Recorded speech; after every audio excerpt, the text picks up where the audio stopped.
Good morning.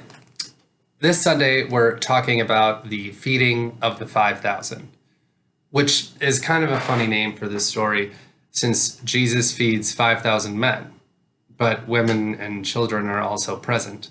So maybe we should refer to it as the feeding of the 20,000. Either way, if you've been following the past several sermons, we're literally walking step by step through the Gospel of Matthew. Starting on June 14th, we began in the 9th chapter, and now we find ourselves in the 14th chapter. Now, the lectionary itself lists what we just heard, verses 13 through 21, as the text. But last week, Mike preached on the end of chapter 13. So what does the lectionary skip over in verses 1 through 12? Well, for a sermon series entitled Dragons and Disciples, with an emphasis on fairy tales, I would be doing you a great disservice not to address the fairy tale-esque story that comes right before this morning's reading. It goes like this. At that time, Herod, the ruler, heard reports about Jesus, and he said to his servants, "This is John the Baptist. He has been raised from the dead, and for this reason, these powers are at work in him." For Herod had arrested John, bound him, and put him in prison on account of Herodias, his brother Philip's wife, because John had been telling him, "It is not lawful for you to have her." Though Herod wanted John put to death, Herod feared the crowd, because they regarded John as a prophet. But when Herod's birthday came, the daughter of Herodias danced before the company, and she pleased Herod so much that he promised on oath to grant her whatever she might ask. Prompted by her mother, she said, "Give me the head of John the Baptist here on a platter." The king was grieved, yet out of regard for his oaths and for the guests, he commanded it to be given. He sent and had John beheaded in the prison. The head was brought on a platter and given to the girl, who brought it to her mother. John's disciples came and took the body and buried it. Then they went and told Jesus. Now, this is the kind of story we think about when we think about fairy tales. Dancing girls, evil kings, royal banquets, dungeons, people getting beheaded. Not only does this story have a lot of fairy tale-like elements, but I also think it is profoundly important for us to understand what goes on in that story in order to lay the foundation for what goes on in the loaves and fishes story. What is different about this particular fairy tale, if we want to refer to it as that, is that the characters are all kind of out of place or screwed up. The story starts with the good guy, John the Baptist, already in prison. And he's in prison because of his critique of those in power. I won't go deeply into it, but essentially John is challenging the validity of Philip, Herod's brother, and Herodias' marriage on account of incest laws found in Leviticus. This would have been perceived not only as a religious affront, but a political one as well. And looking at the tense political situation of the day, which results in a fairly well-known execution later in the story, this was not something taken lightly by Herod or the Romans. Now, moving on in the story, Herod's niece, Herodias' daughter, performs a dance so pleasing to Herod and his cronies that he offers to essentially grant her a wish, anything she wants. As a quick cultural explanation, this niece has typically been portrayed as a seductress type, a femme fatale, so to speak. She dances seductively, and then at the encouragement of her mother, uses her sexuality to force Herod to put John the Baptist's head on a platter. Now, in the research I came across, for Roman girls at this time, the legal minimum age at marriage was 12. But the law provided no sanctions, so that law was broken without fear of punishment. Our best guess at a common age for Roman girls to be married is 12 to 15, which is particularly disturbing when we also know that pre-pubertal marriages were regarded by some as deviant, but they were not exceptional and in fact were condoned. So if this poor girl in our story this morning is not married yet, how old is she? 11? 12?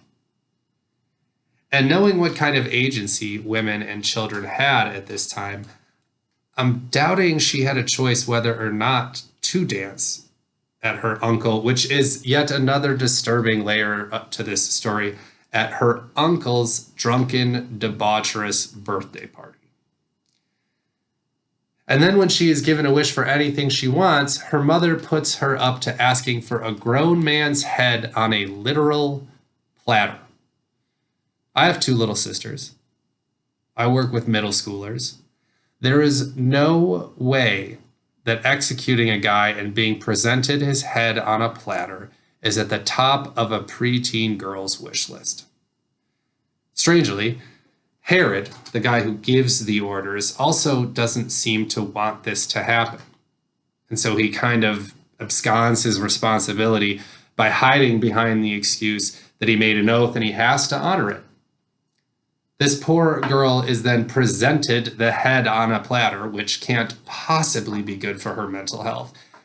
And then she gives it to her mom. John's disciples come, bury the body, and then inform Jesus of what happened. So now we get to the lectionary reading, which begins, "Now when Jesus heard this." So to preach on this story and not address what Jesus had just heard about seemed to me disingenuous. The 2 stories are linked because Jesus hearing this awful news is the reason he withdraws from there in a boat to a deserted place by himself, the text says. And this makes perfect sense, right? The poor guy is grieving for his friend who just not only got executed, but then was mocked after the fact at a birthday party and buried without his head. Jesus just needs a little time to work through the pain. But he doesn't get that, does he?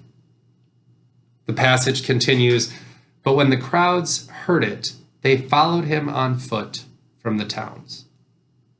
When he went ashore, he saw a great crowd." Now, I want you to put yourself in Jesus' sandals for a moment. You just found out a close friend was executed. You are headed to a deserted place to grieve the loss and collect yourself. And when you get to the spot, there is an enormous crowd awaiting your attention. I know what my first reaction would be. Get out of here. I obviously took this boat over here to get away from all of you. Can you just give me a second? You're so needy. But that's me. Jesus doesn't do that. He had compassion for them and cured their sick, is what the Bible tells us. Not only does he cure the sick, he then goes on to miraculously feed probably around 20,000 people. Now, there are many potential takeaways from this story, but this morning, I want to look at it in light of the fairy tale-esque story that precedes it. Which brings me to another way Jesus could have reacted to the giant crowd. Think about it. Your friend was just killed. You're already not a fan of the ruling elites. And now you've got 5,000 men gathering around you as a leader. That is a politically significant force. Jesus could have easily said, someone should really go do something about that Herod guy. I wonder what his head would look like on a platter. And the idea of a politically motivated, potentially violent Messiah This wasn't foreign to the Jews at the time. In fact, we as human beings love that kind of leader. It's the Jews asking for a king despite God's protests before we get Saul in the Hebrew scriptures. It's our tendency to follow a leader who is good at pointing the finger at who is responsible for our problems. It's the Jews who are holding Germany back.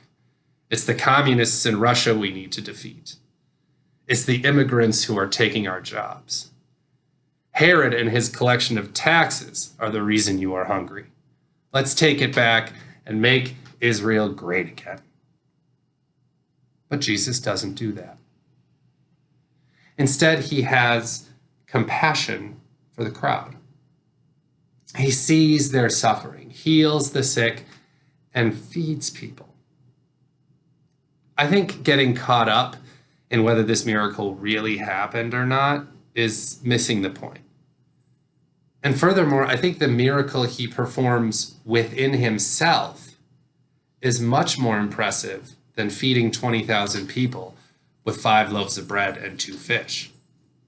See, what he is able to do, he transforms the suffering that he's experiencing from John the Baptist's death almost instantly into compassion and love.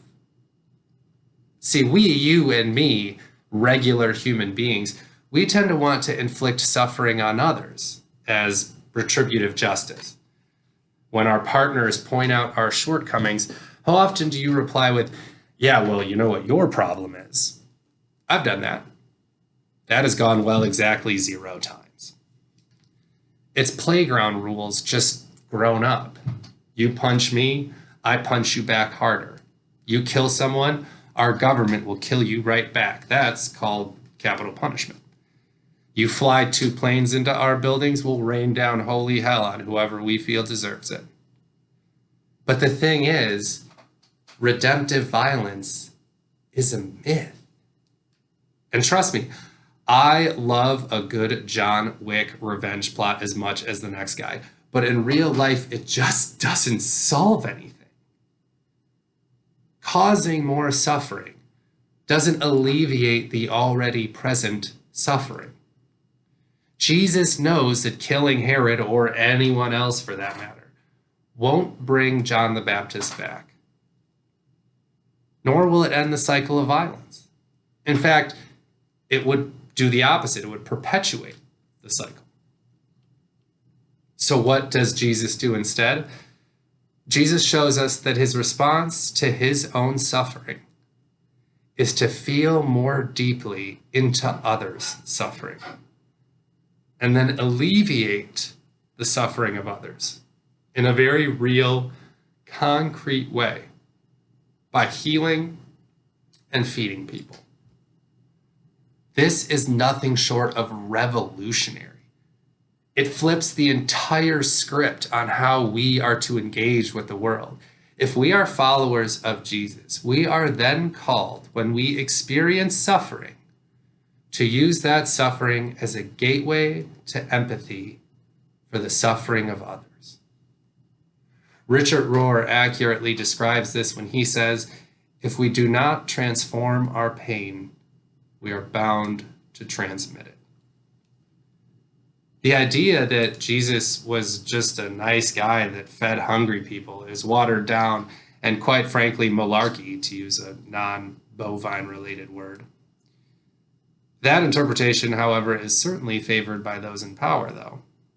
It ignores the radical pacifism of Jesus.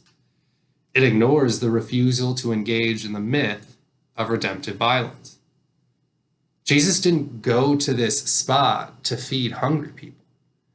He went to this spot to grieve and to transform his pain into empathy. Feeding people was just what needed to get done to alleviate the suffering presented to him in that moment. And he did that in response to violence. It is a direct critique of how we often engage with others in the political realm. So what does this look like today? How does being a disciple of Jesus Christ in the 21st century take shape for us. I think we need to reflect on how we engage with retributive systems. Would Jesus address crime with mass incarceration, or an attempt to see antisocial behavior as an expression of suffering, and thus help to heal the damage already done, as opposed to inflicting more damage on those already suffering? Would Jesus use force to quell protests, or heal those who are pepper sprayed and tear gassed? Have compassion for the crowd, or condemnation? As followers of Jesus Christ, I believe it is incumbent upon us to examine where our priorities lie. The United States accounts for 37% of world military spending, spending the same as the next 7 countries combined. And yet we claim we can't afford to feed or provide health care for everyone in this country. If we cannot transform our pain, we are bound to transmit it on a personal level, on a familial level, on a national level, and on a global level. Where is the pain in your life? Where is the suffering? That's where the true healing begins. The incubator for the kingdom of heaven here on earth. The genesis of living in paradise in the here and now. We start with our own suffering, and in transforming that, we can transform the world. Amen.